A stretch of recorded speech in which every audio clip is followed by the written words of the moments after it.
look at things you can't find. You can go to a museum to do that. But what we're going to do today is we're going to walk around. I picked some things out. We're going to talk about it. Why don't we motor down the stairs? Let's go take a look at some of the things we picked out. So in here, this is Penny Doyle's booth. And when I was walking through here, it's actually everything in here I like. But what I really like is this cabinet here. It's a ship's cabinet. It's 19th century. And it's just really cool. And see, when I was talking about the blend, like this cabinet, it looks sort of like industrial, but it's got this classic motif of the columns. But when I was looking at it, I was thinking about it yesterday, and I thought, this would look really cool if you had even some really over-the-top French chairs on either side of it, or some black Regency chairs. It's just a really great piece. I loved it right when I saw it, and it actually has gotten a lot of attention. And then when I was over here, when we were walking through here, I love these. Now, I don't know what these were used for, but I think they would make great mirrors, or just leave them the way they are. It's no, I just thought it would, put a mirror behind it would look really cool. But I love those, and she's got a great booth. I mean, everything in here is it's very unusual. She has a great knack for finding very unusual things, and then, the blend she's done, it looks incredible. I mean, I love this, an old saddle, but this would make like a great bar, and a conversation piece. But real simple, but I loved it. And then let's go down. We're going back down this way. We're going to backtrack a little bit. He has two of these sofas from Dunbar, from the mid-'60s, and this is great because it has that classic foot to it with the casters, like an English Regency chair. And he has a pair of these would be great. A big giant coffee table in between. It's a little outside the box. Most people, I'm used to one sofa, but it's two love seats facing each other. I mean, I think they're great looking. So that's great, and they're in great condition. Love these. Now we're going to walk through here. He has some things made in Indonesia, but he has that classic design like these directoire consoles. He has Venetian mirrors. These things are copied, but really great reproductions at a really reasonable price. I mean, he has sold practically on everything, which is understandable. The price is like, he has an octagonal mirror price, and, to buy the 18th century one is really, like, could be cost prohibitive for a lot of people, but he's got extremely fair prices, great looking stuff for inside and out, and I think his booth looked great. And let's go. I take 3 times I go through a show. I mean, don't you? Oh, yeah. I mean, I'll walk through and I'll think, well, yeah, is this it? And then I'd walk by and buy something, in an hour, and they're like, you just walked by, you didn't see that? I'm like, no, because you get distracted. I mean, Karen's booth, you have to go through it maybe even 4 times. Because it's like, it's a lot of interesting stuff. And, that play between conversation pieces and, getting it right. And she has a really, really great look. Now we're going to go through here.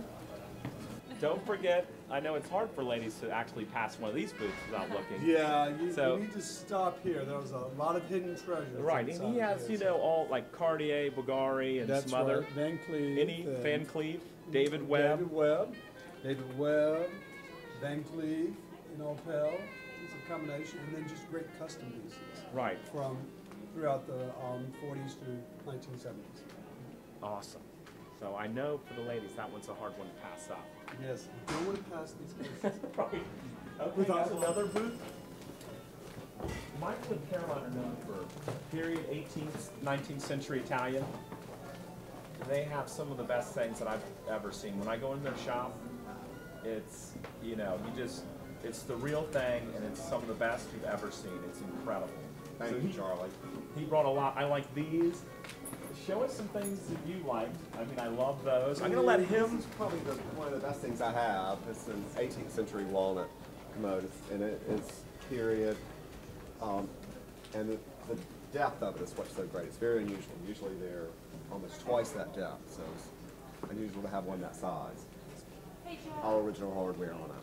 So that's one of my favorite things. Yeah, it's stunning. And the sorts of things we have in the store. you know, some of the harder things to find. Everything in here is great. I love these decorative objects. Tell what? How These are old from are the these? 20s. They're stamped on the bottom, made in Italy, but they're just great forms of a pineapple. They'd be great mounted as lamps, and a great finials on top of a large piece of furniture Right, as I well. Love Color's those. great. And then these, I like these a lot. Swedish. Right, and what I like about these is you could put these in a modern interior with a sculpture, or they're sort of sculpture all by themselves. Like a lot of times people like go, well, what are you going to put on top? I'm like, nothing. That's it. That's, you know, sometimes less is more. And these I really like because they have that classic foot, all this hand carving. I mean, it would be nice to put something on top, but they could also stand alone. Great to flank doors. Right. Doorway. And how much would something like these be? The retail of those are $4,500 for the pair. These are, I mean, I love these. Every time I come in, I keep looking. Maybe if I sell more. Yes. Well, Michael, thank you so much. Thank you. This is Angie Tyner's booth. She has things from Swedish motif, feel, everything. The lamps are great. She does a great show, like her setup. As you can see, she's sold a lot as well, but now we're over here. This is Brenner Valdez. He has a lot of period things, but you know, this is a great booth too. I was talking about upstairs, like you have a 18th century French armoire mounted commode, but then he put a modern painting over it.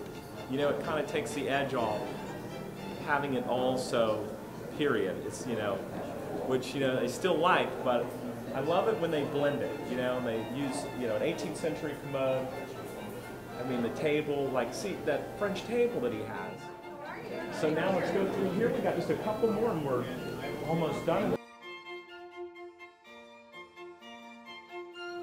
I really like how Karen did the show, where she has these pieces and then she's right next door with period French and Italian furniture.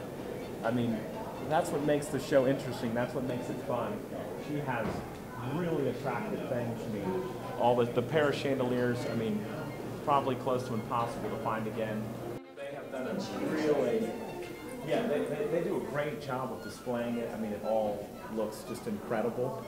And what I really liked were these sort of industrial top tables, just like I was saying about the chain table down the way. I could easily see this in front of like a French Regence chest, or in between two chairs that were even more traditional, like a Louis XVI chair. But I love these, and practically everything. I mean, I love everything in here. You can see that they've sold a lot. And that was sort of the challenge when I was going around picking things. Because when I've done these walk and talk, people go, Pete's picking out the stuff that's sold. And I go, well, I mean, I'm not. It's just not all of it, you know? But that's what happens when you do it. I mean, they have a great look, and the way they displayed it is just incredible. And that's another testament. It's a great job of putting it, all these dealers together, whether it's a small space or a big space. There's a little bit of everything here for everybody. And you release your stranglehold on the 18th and 19th century. I go, Karen's show is more fun for me to do. I have more fun because I bought, you know what I bought over there? Light bulb. But I'm glad we did this. It's great. And Karen and Amanda, another great show.